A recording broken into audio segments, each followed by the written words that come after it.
Boa tarde a todos, sejam muito bem-vindos. Em nome da Fundação Carlos de Gulbenkian, delegação em França, a Biblioteca Gulbenkian tem a honra e o privilégio de acolher esta tarde os professores Ida Alves, Isabel Ponce de Leão, Maria do Carmo Pinheiro Cardoso Mendes e Dionísio Vila Maior, nesta nova sessão de encontros que congregam a palavra dos autores e dos investigadores.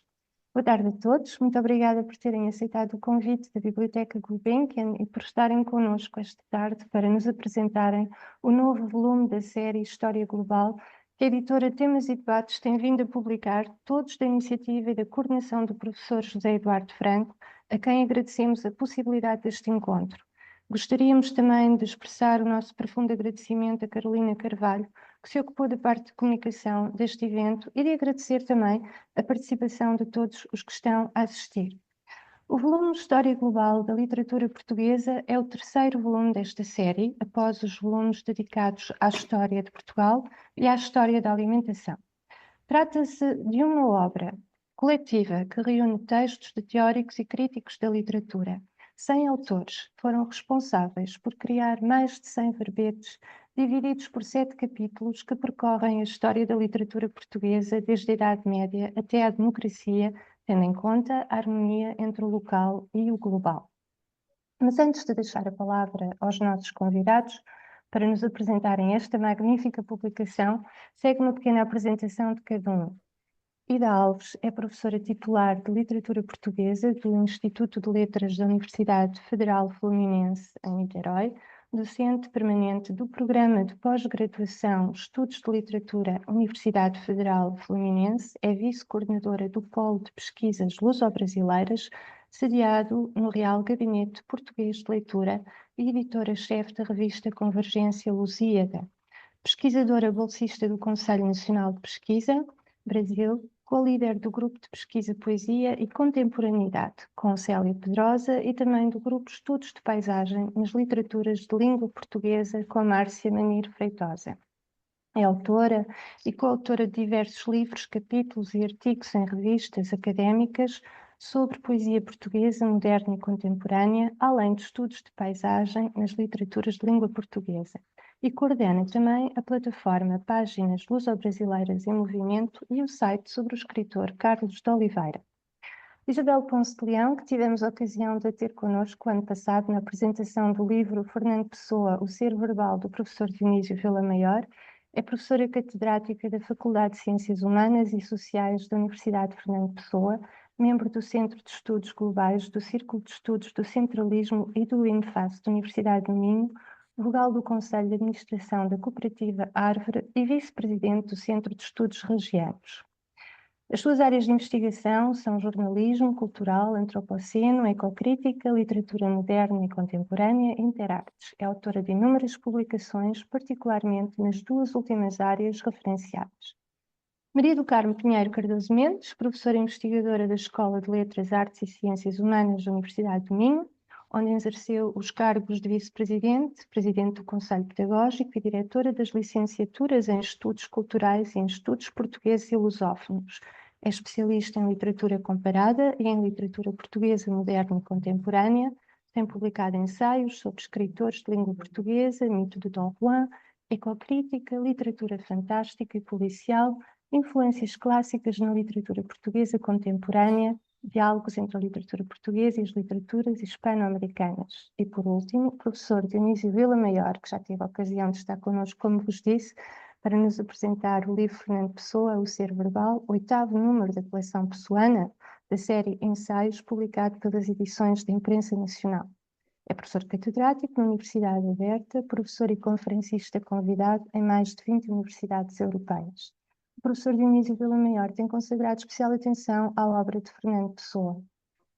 E vou deixar a palavra aos nossos convidados, porque este livro tem muito que falar.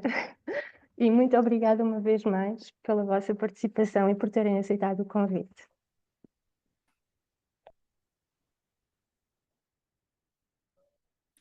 Falo eu? Bom, então, boa tarde a todos, obrigada por estarem presentes.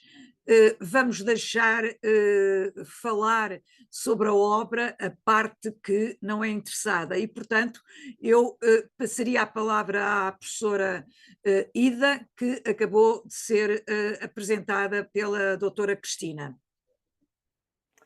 Então, boa tarde a todos e já peço desculpas pela voz, porque infelizmente essa semana eu fiquei gripada e realmente estou com a voz mais opaca, mas eu espero que não atrapalhe o entendimento da minha apresentação. Bom, a... de início agradeço o honroso convite da professora Isabel Ponce de Leão e o acolhimento da Biblioteca Gulbenkian em Paris para fazer a apresentação desta obra singular que vem recebendo tantas avaliações elogiosas desde seu lançamento em outubro passado. Não é tarefa fácil, não apenas pela complexidade do trabalho realizado, mas, sobretudo, porque este livro tem sido comentado por ensaístas de grande fôlego. O que poderemos dizer que já não tenha sido tão bem explicitado por Oliveira Martins, Salvato Trigo, Isabel Pires de Lima, Pedro Mexia, Alberto Mangel, entre outros primeiros leitores críticos. No entanto, aceitamos o repto porque, desde que soubemos da publicação, quisemos entender qual seria a diferença dessa história da literatura portuguesa. Aliás, no Facebook, nas divulgações do livro, alguns comentadores indagavam curiosos: global?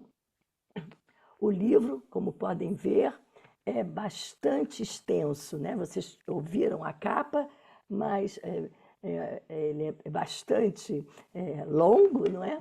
Com 719 páginas. O projeto gráfico editorial optou pelo uso da fonte pequena e páginas com 2 colunas. Ao final, há um muito útil índice remissivo. Mas antes de propriamente apresentar este volume, pensamos ser necessário considerar obras anteriores de perfis afins para melhor compreender o lugar especial que a história global da literatura portuguesa passa a ocupar. Lembramos que, no Brasil, nosso território acadêmico, a história da literatura portuguesa até hoje mais utilizada nos cursos de letras é chamada afetuosamente de Saraivão, pois o livro, de capa dura, com 1.216 páginas, cuja primeira edição é de 1955, guarda o trabalho enciclopédico de Antônio José Saraiva e Oscar Lopes sobre períodos, autores e obras. É consagradamente uma obra de referência, atualmente na 17ª edição, indicada e consultada em todos os espaços que estudam a literatura portuguesa. Há, inclusive, uma interessante edição multimédia com a colaboração de Leonor Curado Neves, Rita Marnoto, Helena Carvalhão Buesco e Isabel Pires de Lima. Entre outros tipos de obras que tratam das literaturas de língua portuguesa em diálogo, devemos também referir publicações contemporâneas, elaboradas a partir dos estudos literários comparatistas, em que se tem afirmado a necessidade de realizar estudos sobre literatura mundo, visando compreendê-la para além do cânone clássico das obras-primas europeias, com o objetivo de ampliar a investigação sobre a variedade das culturas literárias do mundo e suas distintas reflexões e refrações das forças políticas, econômicas e religiosas que movimentam o globo. Trata-se de um projeto robusto que tem a sua base no Instituto de Literatura Mundo, na Universidade de Harvard, Estados Unidos. Em Portugal, a professora Helena Carvalhão Buesco, partilhando esse projeto, tem publicado antologias intituladas Mundos em Português, Literatura Mundo Comparada, Perspectivas em Português. São 7 volumes progressivamente editados. No entanto, agora, um outro valor se alevanta. Esta história global da literatura portuguesa traz um diverso trabalho de interpretação e questionamento de momentos, obras e autores portugueses. A metodologia é atualíssima. As discussões são interdisciplinares, interepocais e interespaciais, como defendem os diretores do volume. O leitor desavisado pode estranhar o uso desse adjetivo, global, para nomear a história de uma literatura de um determinado país. Mas aquele que vem acompanhando discussões no campo da história contemporânea compreenderá o porquê desse título e sua novidade no campo dos estudos literários portugueses. Pois bem, nessa história global, não se trata da aplicação de um ponto de vista comparatista, mas a adoção de uma perspectiva renovadora no campo literário que possibilita compreender o legado português, seu passado e presente, por meio da noção de globalidade, já aplicada nos estudos históricos das últimas décadas. O campo da história global tem sua definição inicial nos anos 80 e vem se expandindo desde então, com inevitáveis subdivisões e questionamento dos princípios analíticos. No volume que ora apresentamos, tanto a introdução geral, quanto as introduções específicas das 7 partes em que esta obra se divide, vou ter que tossir, expõe com clareza o foco epistemológico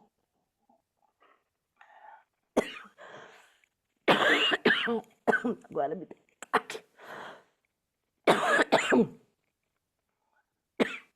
desculpe.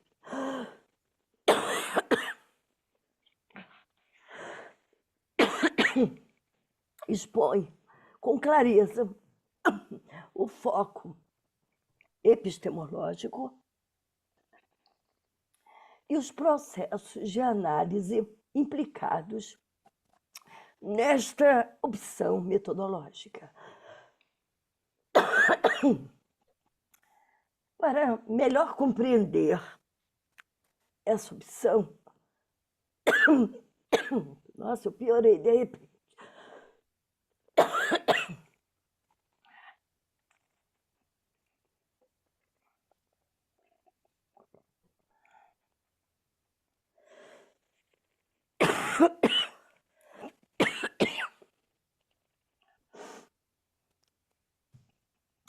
Quer descansar um pouco, Ida?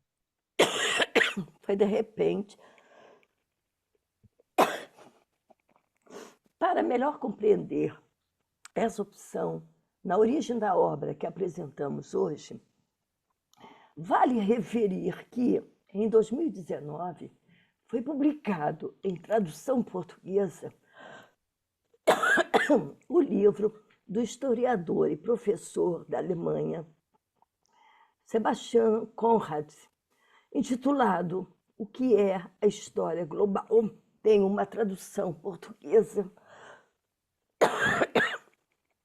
pelas edições 70.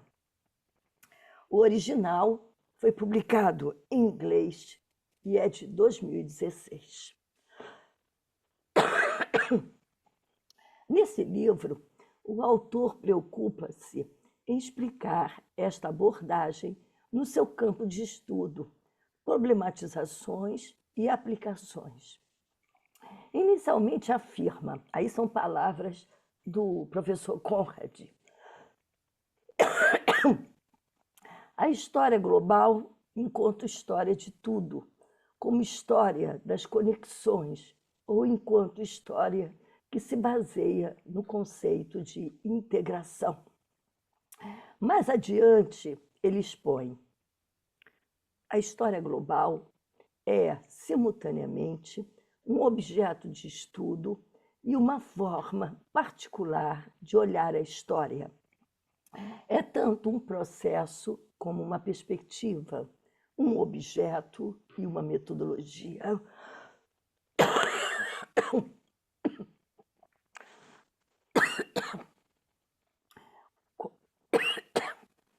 Ida, vamos, se calhar, Isabel, se calhar parávamos só aqui, só 5 minutos para, se a Ida estivesse de Ida, acordo, para isso. descansar um bocadinho. Também não nos custa. Descansa um bocadinho que nós vamos conversando aqui. Exatamente.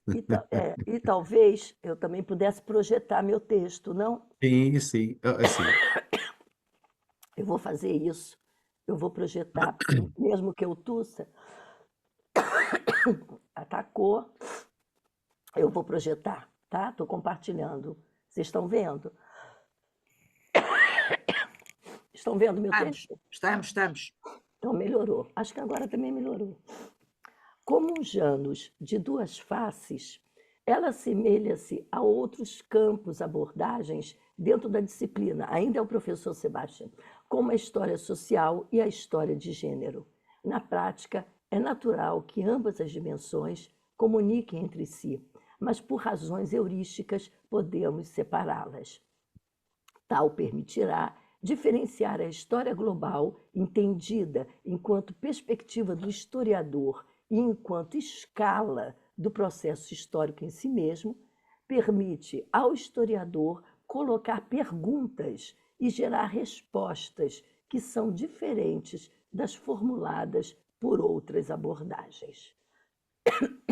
Em Panzer Global, do emérito antropólogo, sociólogo e filósofo Edgar Morin, nós lemos, aqui está na tradução, também há em português, aqui da Edições Robert Laffont, e foi traduzida por João Manuel de Lemos Batista, numa resenha, quer dizer, não o livro todo, mas ele faz uma resenha explicativa dessa obra.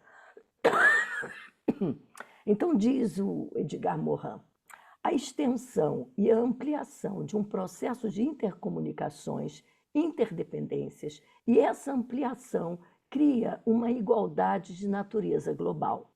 Há interações permanentes entre as nações incluídas e a realidade global. O global muda o local, mas um evento local, como o ataque às duas torres Manhattan, afeta a igualdade global. A igualdade global intervém não apenas nos territórios, na economia, na sociologia das nações, mas em cada um de nós individualmente. O que importa salientar é que a obra que temos em mão traz para os estudos literários portugueses uma perspectiva globalista que, sem dúvida, pode renovar abordagens, abrir outras trilhas de análise e provocar a mudança de determinados paradigmas. É de notar que, pela mesma editora deste volume, e vocês viram também o slide, Temas e Debates, foram publicadas uma História Global de Portugal, uma História Global da Alimentação Portuguesa, assinadas em coautoria por José Eduardo Franco. Esse autor, diretor do Centro de Estudos Globais da Universidade Aberta, espaço acadêmico que reúne importantes estudiosos nacionais e internacionais, é exatamente um dos diretores desta história global da literatura portuguesa, que reúne 100 verbetes produzido por 100 especialistas. São 70 autores portugueses e 26 estrangeiros, professores e investigadores pertencentes a diferentes universidades portuguesas da Espanha, França, Suíça, Macau, Itália, Estados Unidos e Brasil.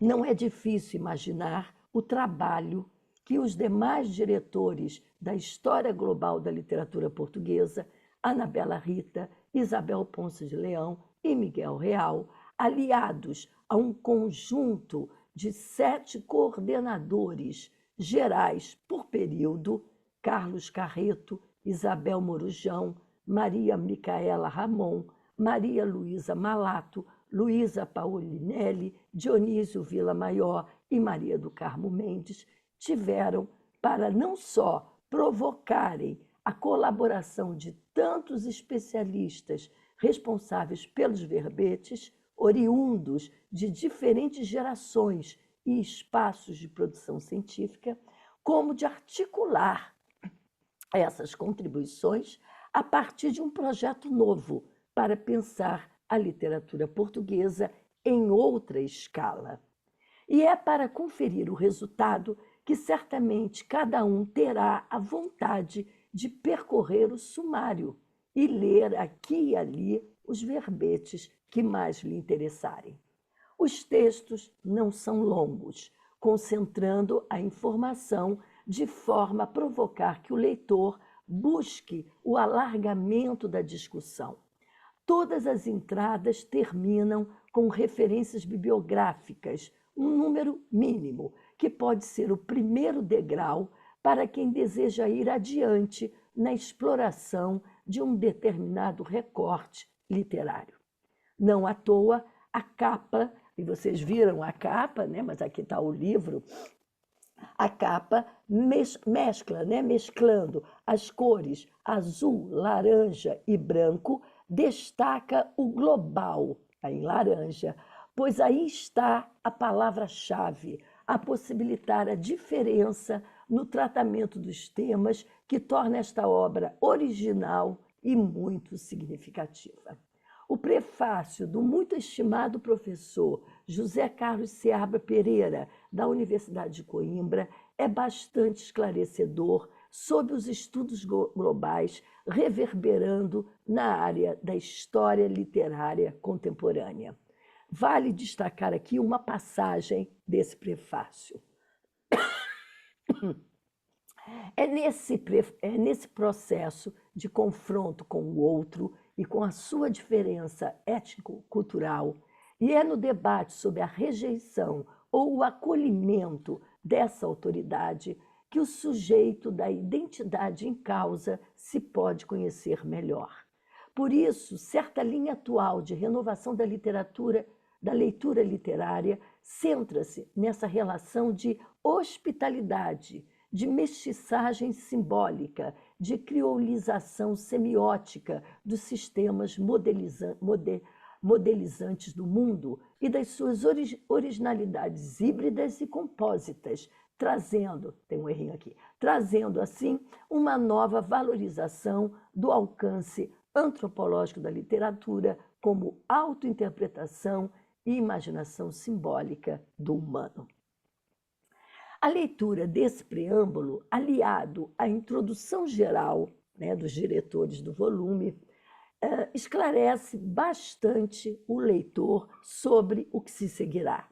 A obra está dividida em 7 partes, como já ouvimos aqui, como já referimos, com títulos síntese de questões que prevalecem em cada período canônico da literatura portuguesa. Assim nós temos, primeiro, ressurgências para a Idade Média, humaniores literário, Renascimento, entre as sombras e o esplendor, maneirismo e barroco, o espírito das luzes, humanismo, decadência e regeneração, romantismo e realismo, com golpe de asa, Idade dos Ismos, primavera fulgurante, democracia. Como se percebe, até o realismo temos nomeações previsíveis, com conotações históricas evidentes. As partes 6 e 7, dedicadas ao século XX e XXI, no seu início, são nomeadas com um fragmento de verso de Mário de Sá Carneiro e a imagem de liberdade política pós-revolução dos cravos na metáfora da primavera. Compreende-se que essa história mantenha, para efeitos didáticos, as balizas cronológicas comuns ao longo percurso da literatura portuguesa. Mas cada parte é composta por um conjunto de verbetes que variam de 12 a 19, que vão apresentar uma visão caleidoscópica desses momentos, já que cada colaborador traz um modo de pensar questões literárias locais por meio de perspectiva aberta a outros espaços e suas interrelações. As abordagens procuram relacionar a produção literária portuguesa ao que se fez em tempo semelhante em outros espaços do globo. Assim, diferentemente de uma história literária totalizadora ou endógena na descrição de movimentos, autores e obras, esta história global abre lacunas, faz conexões, apresenta tecelas de um mosaico cultural multiforme, provocando, em consequência, muitas possibilidades de análise. E é isso claramente explicitado pelos editores, ao referirem, eles referem às interconexões, às interinfluências, às interseções, às interfecundações, quer de modelos, de gêneros, de correntes e disciplinas de saber, de mundividências. Com esse projeto ambicioso, torna-se, sem dúvida, uma obra, desde já, referencial e bastante envolvente, pois propõe, logo de início, um modo de ler autonomamente essas tecelas, que poderão se juntar a outras, nacionais e internacionais, refazendo continuamente o mosaico literário. Os textos literários, marcados pelo seu tempo próprio de criação, são transformados pelo olhar contemporâneo e entram em diálogo com diversas perspectivas de observação. O modo também como os temas são propostos provoca o leitor a pensar a literatura a partir de relações interdisciplinares e implicações globais, trazendo aspectos novos a serem discutidos. Por exemplo, na parte 1, temos o verbete Expressões Literárias das Epidemias Globais. Na segunda parte, poderemos escolher Quando entre nós houver maior cópia, lirismo do século XVI. Na terceira, a gênese da globalização de Camões no século XVII. Na quarta parte, poderíamos ler Lugares Comuns para 5 homens de letras de nações tão várias. Na quinta parte, poderíamos pensar literatura e direitos humanos. Na sexta, escritores âncora. E na última, literatura verde, a ecocrítica num planeta agônico. É certo que nem todos os colaboradores em seus textos se libertaram completamente de um certo modo tradicional de apresentar o literário, mas todos trabalharam para implicar autores, obras ou temas em escala global, a partir do espaço português, atentos ao projeto e seus objetivos. Pensemos agora uma outra referência bibliográfica. Em 2020, houve a publicação em Portugal de uma obra que causou certa polêmica, intitulada O Cânone, não é? Que é esta obra aqui também. O Cânone, organização de Antônio M. Feijó, João R. Figueiredo e Miguel Tamen. Organizado com certa dose de ironia, a partir mesmo de um título impositivo, o livro traz também um conjunto de especialistas dominantemente portugueses, que optaram por determinados autores da literatura portuguesa, cito, para além de grupos, escolas, movimentos, palavras importantes e revistas, para discussão. Assim, é sintomático que nossa contemporaneidade crítica põe em xeque todas as pretensões de autoritarismo e, nos estudos da história literária, questione modelos fixos de análise, avaliações imutáveis e determinações previsíveis de valor estético. Ora, a história global da literatura portuguesa, que desde o título pode suscitar discussões e críticas, elabora-se como um vasto território de muitas entradas e saídas, dando ao seu leitor a liberdade de construir um percurso próprio entre tempos, autores e obras. Se a história é um contínuo fazer-se, um dobrar-se constante, esta obra a que temos acesso agora atinge seus objetivos, assumindo-se como um processo de leitura inacabado e saborosamente errante nas muitas trilhas que oferece. Cada entrada, ao nos apresentar um certo panorama literário, amplia a sua compreensão ao buscar as correlações entre o que foi produzido na cultura portuguesa como resultado de trocas, intercâmbios e conexões. Isto permite que o estudo dessa literatura abra-se para uma diversa dimensão de entendimento e de diálogo com outras literaturas, com outros momentos e outros problemas.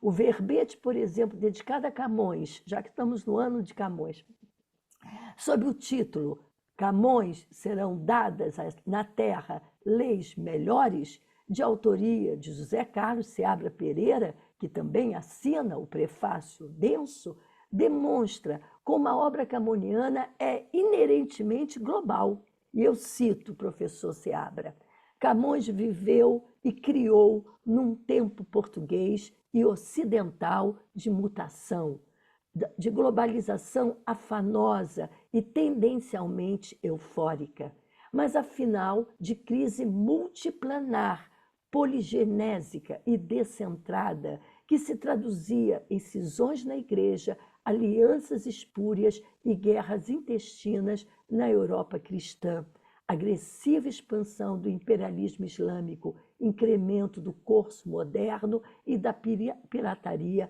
ancestral, pestes e bancarrotas estatais. Na página 187. Já na contemporaneidade, o verbete sobre emergências poéticas, realizado pela poeta e professora Patrícia Lino, portuguesa radicada nos Estados Unidos, onde é professora na Califórnia, até trabalhando com estudos de cinema, demonstra como as poéticas de agora superam de muito o localismo para se abrirem globalmente por meio de edições em diferentes espaços, traduções e enfrentamento de questões culturais, sociais e políticas que transitam para além de Portugal. Ora, poder contar com esse tipo de história literária é ir ao encontro das mais atuais demandas hermenêuticas, cruzando áreas de conhecimento e campos de trabalho que demonstram que o texto literário é mais que uma forma pré-determinada ou um conteúdo circundado por uma aura.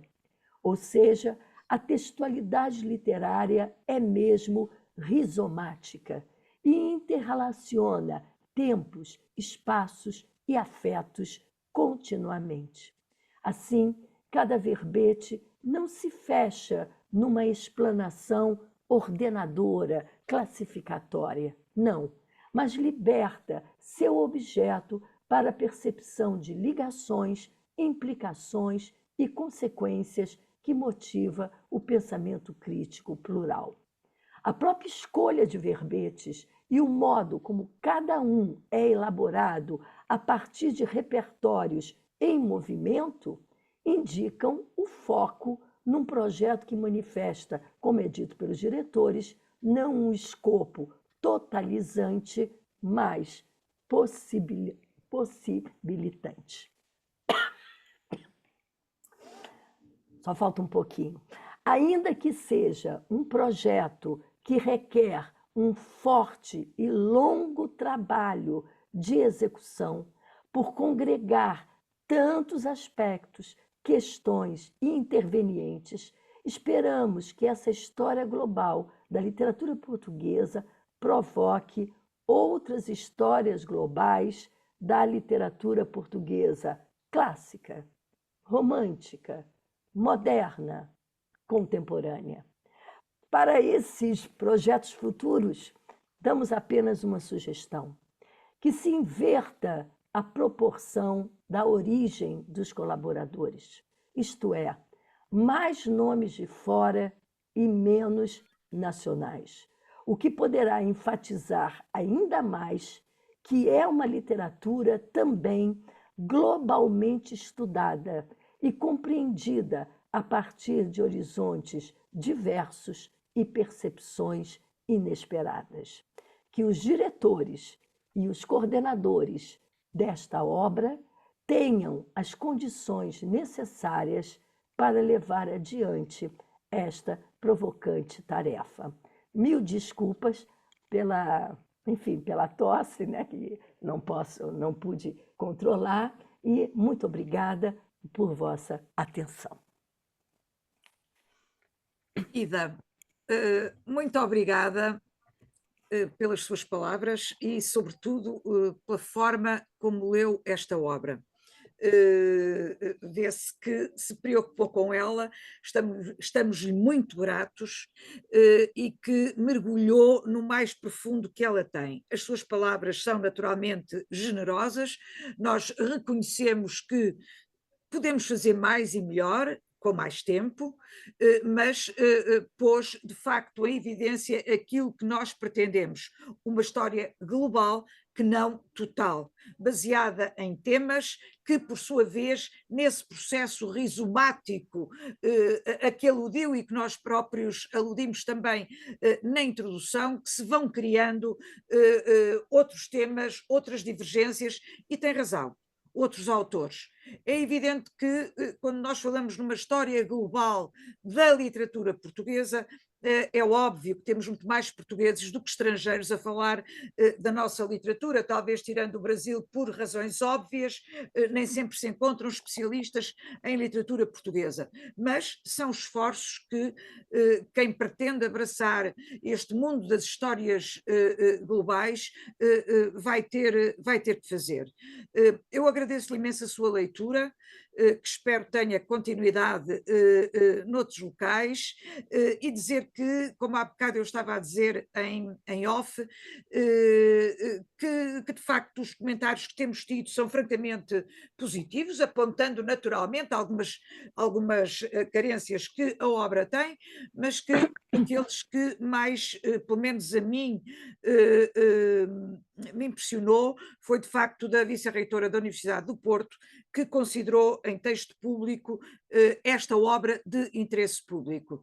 Bom, nós de facto não nos queremos fechar no mundo académico, pertencemos-lhe, mas queremos também comunicar com os outros, com os de fora, de preferência abarcar um número de leitores para que esta iliteracia que reina tenha de facto seja estancada. Eu penso que esta obra também poderá ir por aí, ela vai um pouco, como se viu, tem aquela chave hermenêutica específica dos estudos globais e desta nova corrente das histórias globais.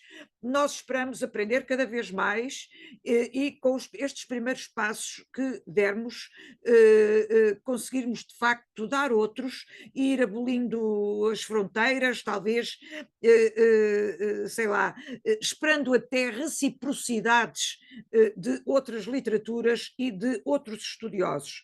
Apesar de isto, porque a pessoa vai ouvindo coisas, a história ser global, nunca esta história vira as costas ao local.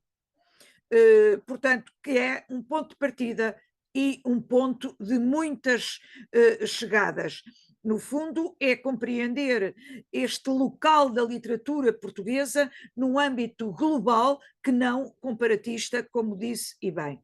Deu muito trabalho, tivemos a sorte de contar com pessoas com muita qualidade,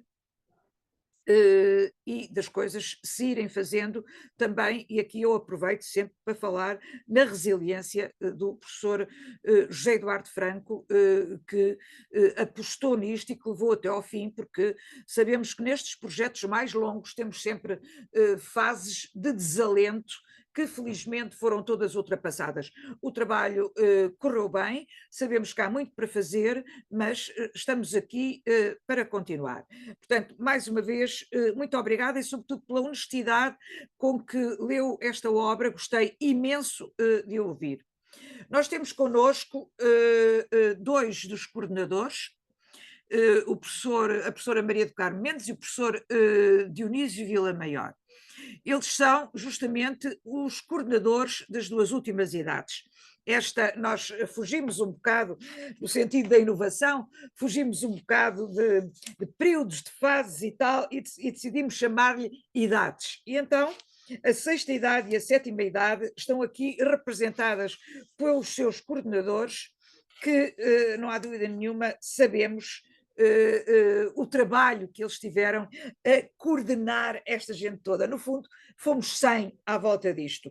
E eu passaria primeiro a palavra ao professor Dionísio Vila Maior, por uma questão cronológica, coordenador desta fase, desta idade, da sexta idade, que se intitula Com o Golpe da Asa, que é de facto um título altamente motivador para quem se acerca desta história da literatura. Professor Dionísio, passava-lhe a palavra para conversar connosco, mas liga o microfone, por favor. Professora Isabel, professora Ida, colegas, muito obrigado e agradeço naturalmente também tantos colegas que estão aqui a assistir a esta apresentação. Eu vou tentar ser rápido e sintético, abordando algumas questões que eu acho que são também fundamentais e que quero crer que complementarão ou poderão complementar a excelente apresentação da professora Ida. Às vezes tenho tendência em tom mais brincalhão em chamar esta história global uma história glocal da literatura, porque de facto é uma história global que não é uma história da literatura totalizante, não é uma história da literatura limitada por constrangimentos temporais, constrangimentos geográficos, não se encontra confinada à literatura portuguesa, não se encontra espartilhada por compartimentos estanques dentro da literatura, de maneira nenhuma. Não é definitivamente uma história de autores ou de períodos literários, não é uma história que subverta o cânon, absolutamente. Esta história global da literatura, eu considero que é uma história global assente numa noção polifónica do ponto de vista hermenêutico. É uma obra que adota uma conduta, um comportamento hermenêutico, uma visão hermenêutica considerada num registro transnacional, naturalmente, sem esquecer, obviamente, nas relações, na interação dialógica, dialogal com outras literaturas que não nacionais, naturalmente privilegia, como não podia deixar de ser, a literatura portuguesa, mas sempre nessa visão determinada pela interação, pelo posicionamento hermenêutico que pressupõe ab initio, desde o início, desde a sua base, as relações com outras literaturas, com diferentes datas da história, o passado e o presente, como já foi até chamado a atenção pela minha colega, a professora Isabel Ponce de Leão, passado e presente dialogam nas mesmas páginas, sempre. Portanto, esta história alarga, de obra, de uma obra alarga, ser também considerada. peço desculpa. Houve aqui qualquer interferência. Mas então posso continuar? Não Continua, sei. Dionísio, continua. Claro. Dizia eu que é uma história que alarga, não subverte o cânon absolutamente, alarga o cânon para outras perspectivas também. Também gostaria de realçar, que é importante realçar que, enfim, naturalmente, sem autores, ou sem contribuições, tanto dezenas de perspectivas que que tentámos todos nós, coordenadores das idades e os diretores da obra, procuraram que naturalmente essas metodologias fossem resolvidas naturalmente, numa pluralidade de técnicas de análise, de interpretação, mas portanto, pressupondo também por isso uma abertura de pensamento, um dialogismo de comportamento em termos de metodologia, mas de uma forma harmónica. Esta pequena, grande introdução que eu gostaria de ter,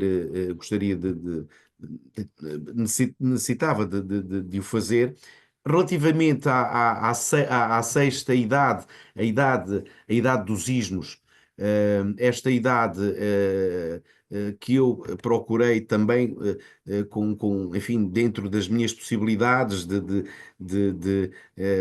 enfim, que a coordenação implicou desta idade, desta secção temporal, sim, do século XX, desde as tendências finiseculares do século XIX, início do século XX, passando até à nossa Revolução, mas passando por procurarmos todos que fosse trabalhado sem essa dominância de período literário, de periodização literária, talvez com alguma pequena exceção em dois ou três pontos, como foi o caso do modernismo e do futurismo, assim como também o neorrealismo, o surrealismo, mas procurando sempre diluir essa visão demasiadamente compartimentada.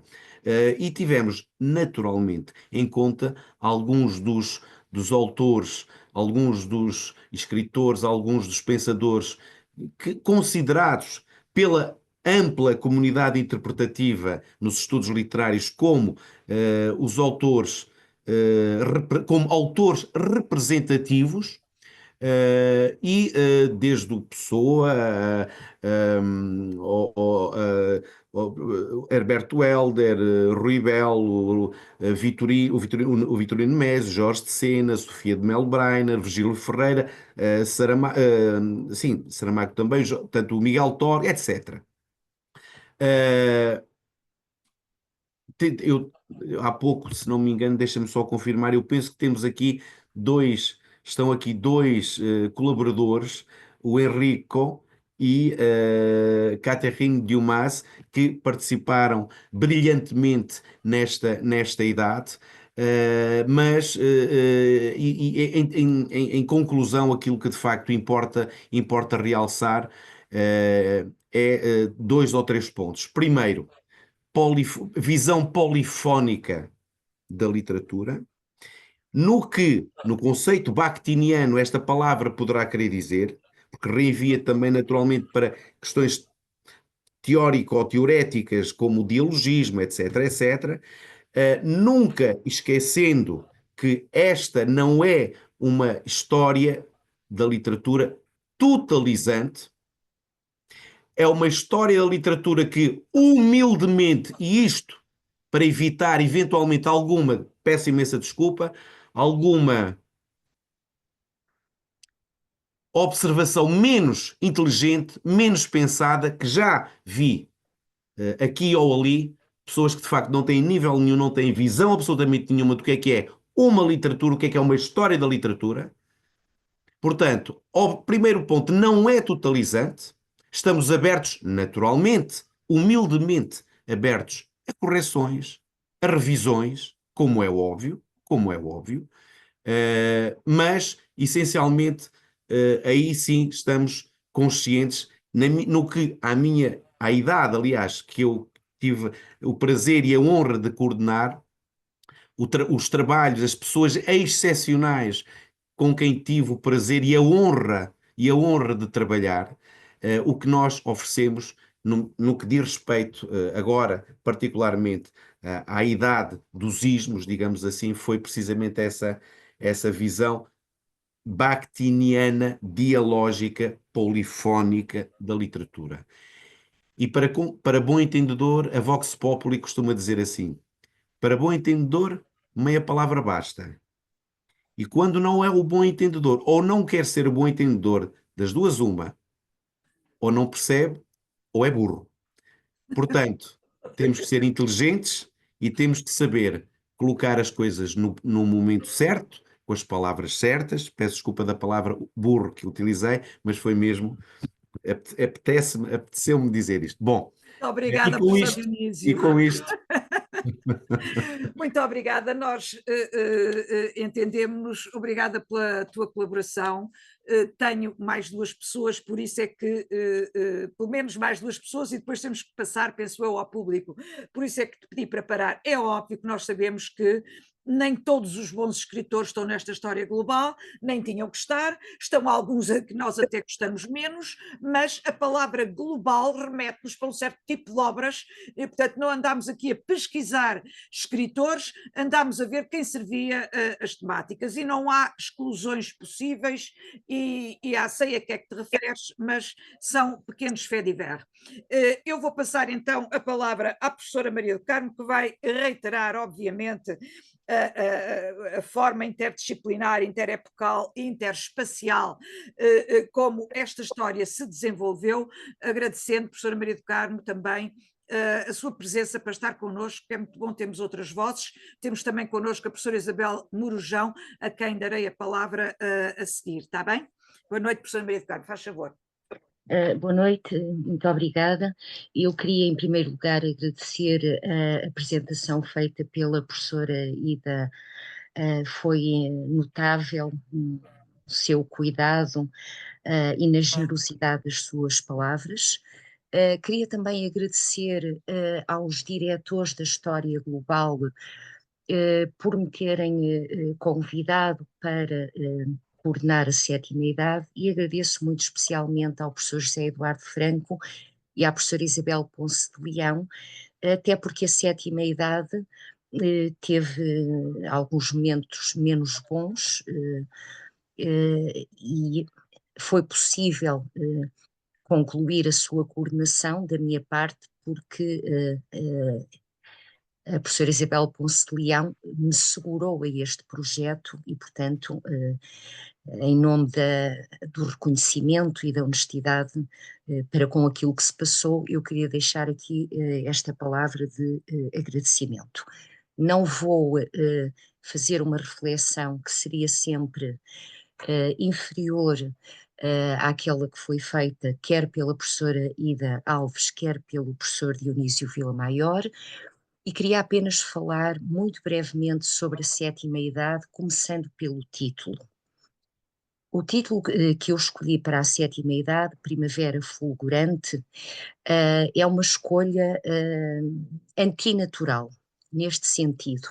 Poder-se-ia pensar Primavera Fulgurante, o fulgor do 25 de Abril e da Revolução dos Escravos, mas não foi esse o critério, nem foi essa a razão que me levaram a escolher este título. Houve uma obra que li e que para mim é uma das obras mais marcantes do século XX, a obra de Rachel Carson, Silent Spring, está traduzida em português como Primavera Silenciosa.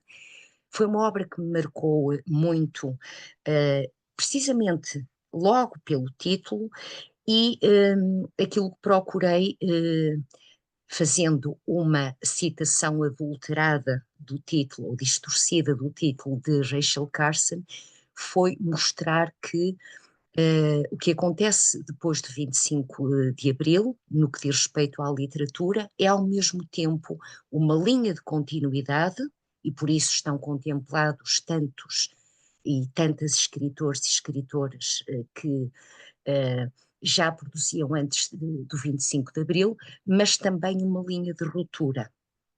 E eu gostava de falar muito sumariamente desta linha de ruptura, entendendo aqui a palavra ruptura no sentido positivo. A sétima idade é aquela que tem o número mais assinalável de verbetes, são 19. E esse número mais assinalável de verbetes mostra também a riqueza da literatura portuguesa depois de 1974. Porque, na verdade, o que nós vemos representado na sétima idade é os incontornáveis, porque são escritores globais, nomeadamente Saramago, Sofia e Agostina Bessa Luís, que não é tão global quanto os anteriores, porque se coloca a propósito de Agostina um problema de dificuldade de tradução. É uma escritora difícil, mesmo lida em língua portuguesa, pelo estilo digressivo, enfim, peço perdão, mas Agostina é a minha escritora de culto, portanto eu teria que a trazer para esta minha breve intervenção, mas depois há um outro lado que também se tornou muito estimulante nas muitas reuniões que decorreram ao longo destes 5 anos, que é o facto de serem possíveis novos caminhos para a literatura portuguesa pós 25 de Abril. E eu refiro-me concretamente à hipermédia, a tecno-arte poesia, a uma questão em que a literatura portuguesa está ainda nos passos de bebé, que é uma relação difícil ou um namoro difícil, é o título do verbete, entre literatura e antropoceno, e ainda, aqui mais falando em causa pessoal, aquilo que é uma adesão ainda não muito sistemática da literatura portuguesa às problemáticas ambientais.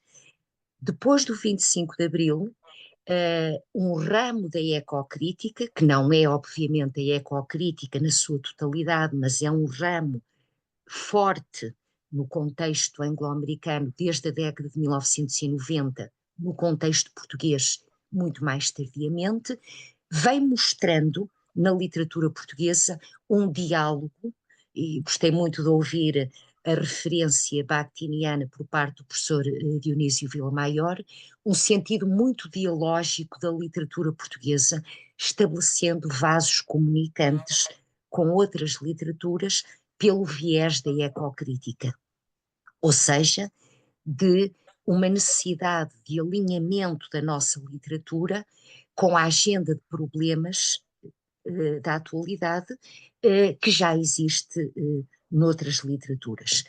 Portanto, só para concluir, eu quero reiterar o meu agradecimento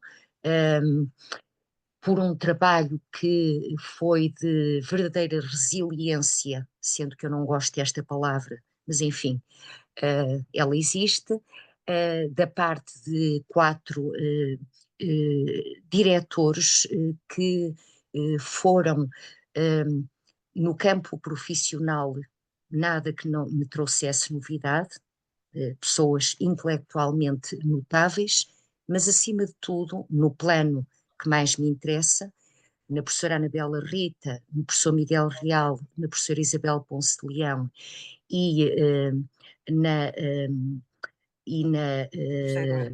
no professor José Eduardo Franco, acima de tudo, aquilo que foi, e que é mais importante para mim, uma dimensão humana admirável, e por isso foi sem uma retórica artificial da minha parte, um privilégio conhecer melhor o lado humano destas pessoas com quem gostei muito de trabalhar, porque o lado intelectual é intocável e já o conhecia antes.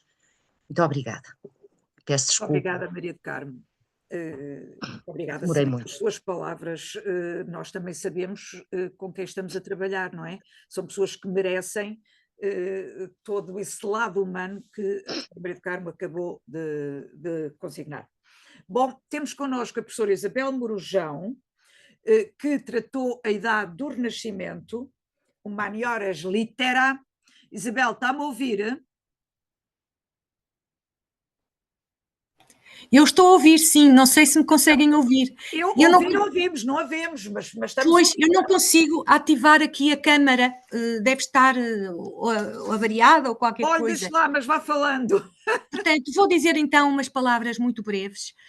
Em primeiro lugar, eu gostava muito de agradecer a todos os que colaboraram com as entradas da segunda idade e destaco, sobretudo, a riqueza que, do meu ponto de vista, me parece salientar na participação de duas professoras de universidades estrangeiras, refiro-me à professora Isabel Moran Cabanhas e à professora Valéria Toco, que enriquecem sobremaneira este olhar global, e também o facto de terem aceitado fazer entradas os participantes da Universidade da Madeira, do Minho, de Lisboa, de Coimbra, do Porto. Portanto, eu penso que se trata de uma idade que acabou por ter a diversidade de olhares que, supostamente, do meu ponto de vista, enriquecem esta entrada. É evidente que eu própria sei que os limites de entradas e os limites de caracteres de cada entrada deixam muitos aspectos desta área por tratar. Por exemplo, faltam referências à Infanta Dona Maria e às suas damas, à importância de Luísa Cigeia como mulher que edita uma obra, embora não em português, em latim. Falta mesmo... havendo uma entrada de Sá de Miranda, ele é perspectivado como renovador, mas a estreiteza dos caracteres não dá hipótese de entrar na complexidade e riqueza da sua obra. Enfim, há uma série de limitações, mas são limitações decorrentes daquilo que é possível fazer. Como diria Camões, não cabe o imenso mar em pequeno vaso, não é? E, portanto, há uma imensidão de temas, de autores, de problemas, digamos assim, de perspectivas e de filosofias nesta idade do Renascimento, mas foi o possível e é o possível numa obra com esta abrangência, com esta abrangência temporal e, ao mesmo tempo, que tem os seus limites. Nós não podemos fazer uma obra infinita, não é? As obras têm sempre os seus próprios limites. Queria só também acabar por dizer do meu gosto em ter coordenado este volume, que intitulei Humaniores Literae, justamente porque se trata de uma época que, do meu ponto de vista, abriu caminhos novos na literatura portuguesa, trazendo para, digamos assim, o plano da consciência dos autores desta época e também dos leitores, a ideia de que as letras e o mundo das literaturas abrem, de facto, novas possibilidades ao ser humano, e por isso é que estas letras são letras mais humanas, que é exatamente o que o título da obra significa. Eu agradeço também imenso a apresentação da professora Ida Alves, porque foi extremamente sustentada num grande conhecimento de outras histórias literárias, das orientações dessas histórias, mostrando depois a diferença relativamente a esta história global, e, portanto, eu gostaria muito de terminar agradecendo este contributo tão oportuno e tão esclarecido para a compreensão desta história global. E é tudo. Obrigada, Isabel, pelas suas palavras.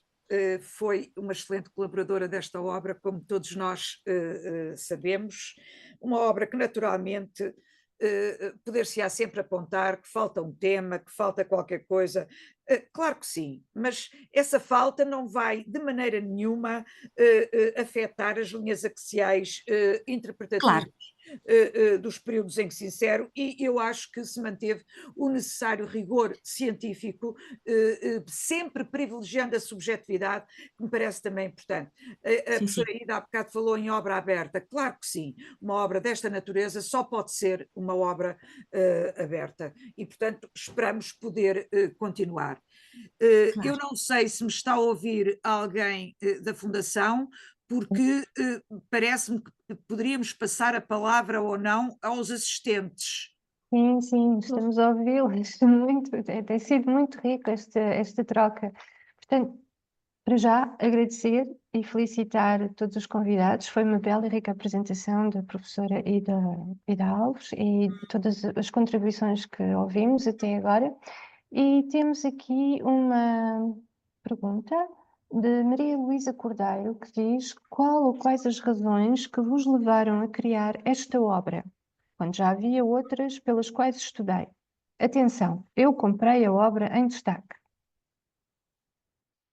Eu posso dar uma chega, quer dizer, isto é uma visão diferente das outras histórias da literatura, e isto vai se inserir no âmbito dos estudos globais e das histórias globais que estão a ser lançadas pelo Centro de Estudos Globais da Universidade Aberta, todas elas dirigidas pelo professor José Eduardo Franco. Portanto, isto é uma outra forma de abordar a literatura, e a literatura que está cada vez mais negligenciada em alguns meios, talvez possa ser vista de uma outra maneira, interagindo com outras literaturas, interagindo até com as artes, por forma a ir cativando e a ir penetrando naqueles rizomas de que falei há bocado, noutras áreas do saber. Portanto, é o que nos levou e o que nos levará sempre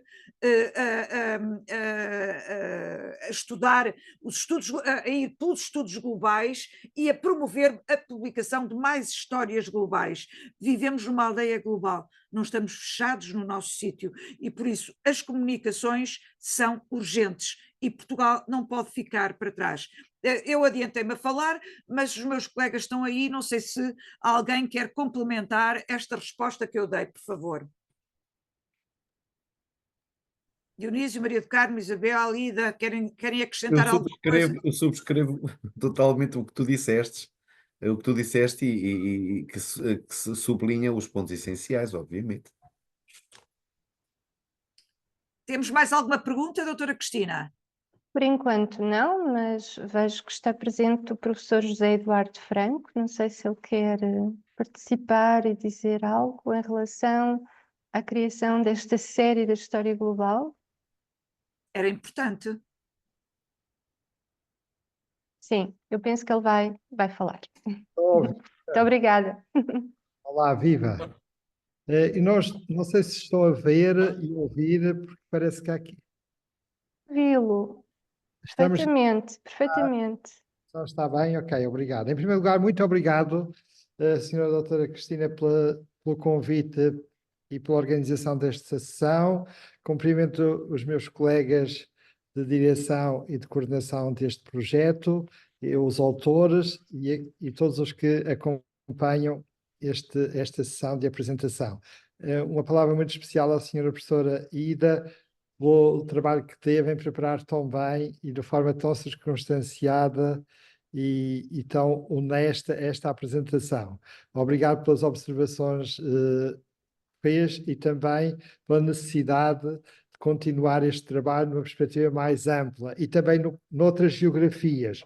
Foi muito significativo aquilo que disse, além de alargar, como os meus colegas disseram, isto é uma obra exploratória que abre caminho, que não está fechada e que o objetivo é que depois suscite outras análises nesta esteira, mas também se possa realizar em outras geografias, onde a língua portuguesa também se encarnou em literatura, no Brasil, em Angola, em Moçambique, em Cabo Verde, em Timor, na Galiza. Entendemos que esta chave hermenêutica da história global pode ser enriquecedora da forma como se olha a literatura numa perspectiva mais abrangente e destacando aquilo que é a dimensão de enriquecimento que a literatura é na sua interação com dinâmicas globais. E foi isso que se pretendeu evidenciar. E, portanto, a nossa palavra é de agradecimento por esta sessão extraordinária, pelos que os meus colegas disseram e partilharam em diálogo com a senhora professora apresentadora, e dizer que este ideário das histórias globais pretende isso mesmo, não pretende concorrer nem suprimir aquilo que foi feito, mas pretende complementar com outro olhar diferente, porque como o conhecimento constrói-se precisamente com a diversidade dos olhares e com o acrescentar de olhares novos sobre os objetos de estudos fundamentais. E, portanto, este olhar, este olhar permite-nos, no contexto que é o nosso mundo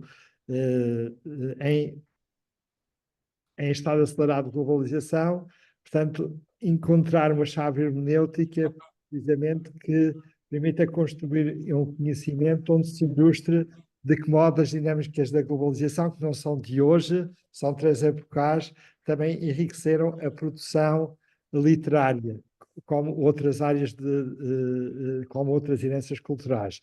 E esta é a nossa proposta, o nosso desafio, e portanto, contamos com quem desejar participar neste esforço de produção de conhecimento, que queira se envolver, será sempre bem-vindo, e todas as perspectivas críticas na dinâmica que estamos a ter de apresentação deste trabalho serão bem-vindas para melhorar este esforço de construção de conhecimento em perspectiva global. Muito obrigado. Muito obrigada, Zé Eduardo. E eu volto a perguntar se temos mais alguma pergunta.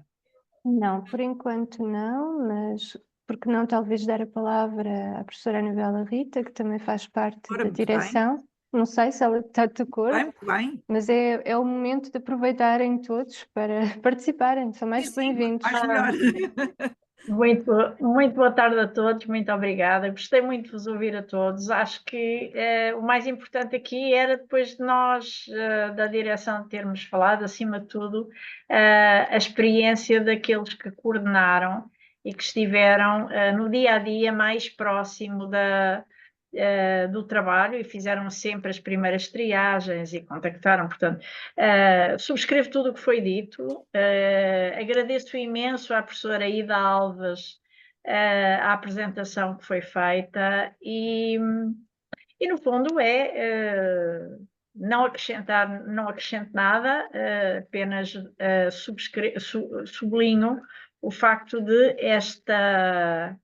esta história não pôr em causa outras histórias, beber nelas, beneficiar delas e, evidentemente, dar um passo em frente no sentido de promover uma outra paisagem no interior da paisagem que já nos era familiar e, portanto, a literatura, como toda a arte, pede exatamente isso. Pede que a releitura seja feita, a atualização seja feita, e foi isso que nós fizemos com os critérios, os mecanismos, os conhecimentos atuais, os instrumentos atuais, e, portanto, naturalmente não tentámos nunca a exaustividade, tentámos sim movimentos exploratórios que abrissem portas e que permitissem também aos leitores constituírem-se em continuadores da nossa leitura, das portas abertas, e, portanto, basicamente foi isso, foi tentar dar esse passo em frente. Só agora eu estou a conseguir ver-vos a todos, porque até agora nem a mim, não me vejo a mim, mas também não... Nós também não te vemos. Exatamente, isto tem uma definição aqui um pouco estranha, mas agradeço imenso à professora Cristina Costa ter-me dado a palavra, desnecessária, como já viu, não acrescentei nada, mas pronto, é mais um membro desta aventura, não é? Desta nau de Argos, não é? A que se vão juntando outros porque vão lendo e vão aderindo ao projeto e quem sabe em próximas reedições se não haverá algumas surpresas. Boas. Nunca se sabe. Nunca se sabe. Mas pronto, fica aqui pelo menos um depoimento de alguém que muito aprendeu neste processo. Muito obrigada, Anabela. Temos mais alguém para falar? Temos o agradecimento da Maria Luísa Cordeiro, que agradece a resposta que lhe deram, e deste lado não há mais, e se não há mais questões também não vamos estar a abusar, embora pudéssemos ficar aqui toda a noite. A professora Ida quer falar. A professora Ida quer falar, com Se a certeza. tosse deixar. Oh, Ida, liga o microfone, isso. Não, só quero dizer duas coisinhas. Primeiro, eu quero dizer o seguinte, eu testei o livro com colegas, eu testei a proposta e mandei imagem, né, de verbetes para certos colegas que trabalham com aquele campo. E, por exemplo, no verbete sobre bocage, o meu colega leu e falou, puxa, ela refere, a autora refere uma obra de Bocage, um momento que eu nunca tinha pensado nessa perspectiva. Eu vou atrás agora de ver isso, de pensar isso. E esse retorno tem sido de outros colegas, porque quando você lê a introdução, você lê o prefácio, tem introdução em cada parte, você percebe muito bem qual é a proposta. E a proposta não é ter um catálogo de autores e obras, datas, nada disso, mas é realmente de fazer um foco, de repente, um foco numa questão, num momento ali, num conjunto de ações, de trocas, e realmente surgem ideias e surgem relações que, às vezes, nós, como leitores que não participamos da confecção disso, não tínhamos observado. Eu acho que é essa a grande riqueza produtiva. É um texto produtivo, não é? Porque ele abre lacunas, ele abre realmente vontade, trilhas de perceber. Hoje mesmo eu falava do texto sobre o essa, que eu estive numa qualificação, e aí falei do verbete que há sobre o essa, não é? Que fala da crônica, que fala... Sim, até no Brasil nós temos uma grande especialista esse ano, como a Elza Miné, que já está bastante idosa, mas a Elza Miné é uma grande especialista na obra de essa e sobretudo, nessa parte das crônicas, dos textos.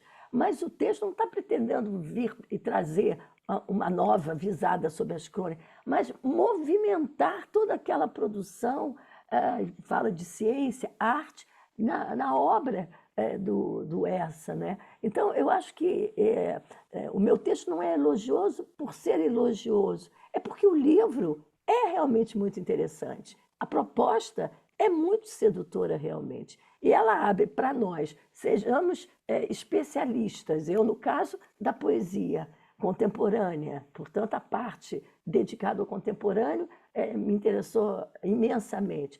Ou, sendo um leitor comum que tem interesse por questões culturais, esses verbetes nos abrem realmente perspectivas muito boas e nos dão ideias para continuar, para ir para outro caminho. Então, não há uma imposição, como às vezes uma história tradicional tem. Né? Pá, é isso, e pronto, está ali. Não, ele é exatamente poroso. Essa história aqui, ela é porosa, e é isso que ela tem de interessante. A outra coisa que eu gostaria de observar, aí, principalmente pensando nos meus colegas brasileiros que estão interessados em adquirir o livro, que existe uma edição e-book. Por exemplo, a Bertrand vende, existe uma edição e-book. porque às vezes nem sempre comprar, mandar o livro de Portugal, e aí demora, e aí estão curiosos de ver os verbetes, de ler. Então, lembrar também que existe uma edição e-book. No mundo global, eu sou muito fã, e em termos culturais, em termos de produção acadêmica, eu sou muito fã desse meio também, não apenas, mas esse meio também de divulgação. Então, lembrar colegas, principalmente do Brasil, em que essa questão do correio é problemática, demora muito tempo e sai muito caro em termos assim de chamar, né, do frete, mandar para o correio brasileiro, que existe também a possibilidade de compra por e-book. É só isso. Obrigada, Ida. Não sei se o José Eduardo ainda está online, se já não.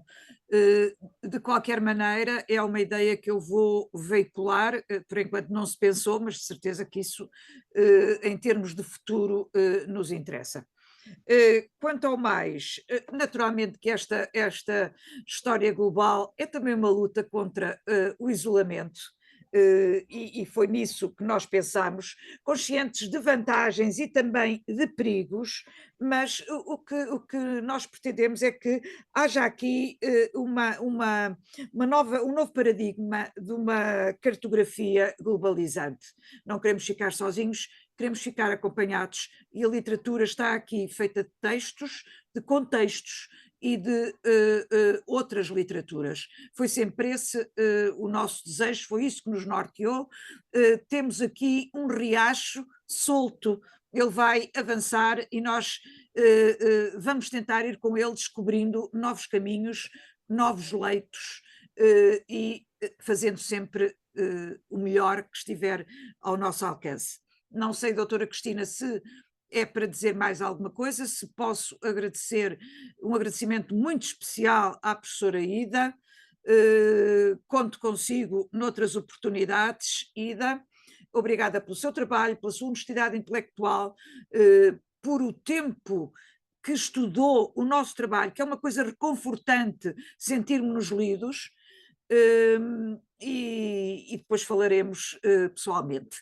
Aos outros colegas, à professora Maria do Carmo, professor Dionísio, professora Anabela, toda a gente, professora Isabel Morjão, obrigada por nos terem feito companhia, porque uma palavra de fora é sempre enriquecedora, de fora, de dentro, mas abrir o leque das pessoas que estão em diálogo é, de facto, muito mais profícuo e muito mais interessante para todos.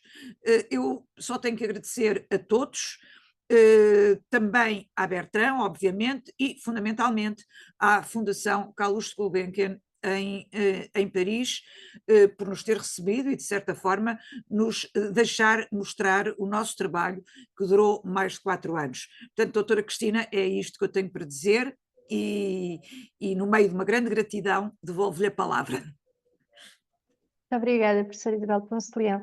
Portanto, nós apenas vamos agradecer. Agradecemos aos nossos convidados, a professora Ida Alves, a professora Isabel Ponce de Leão, a professora Maria do Carmo Pinheiro Cardoso Mendes e o professor Dionísio Vila-Maior por este encontro em torno do livro da História Global da Literatura Portuguesa, atualmente disponível na Biblioteca Gulbenkian, assim como todos os volumes da História Global.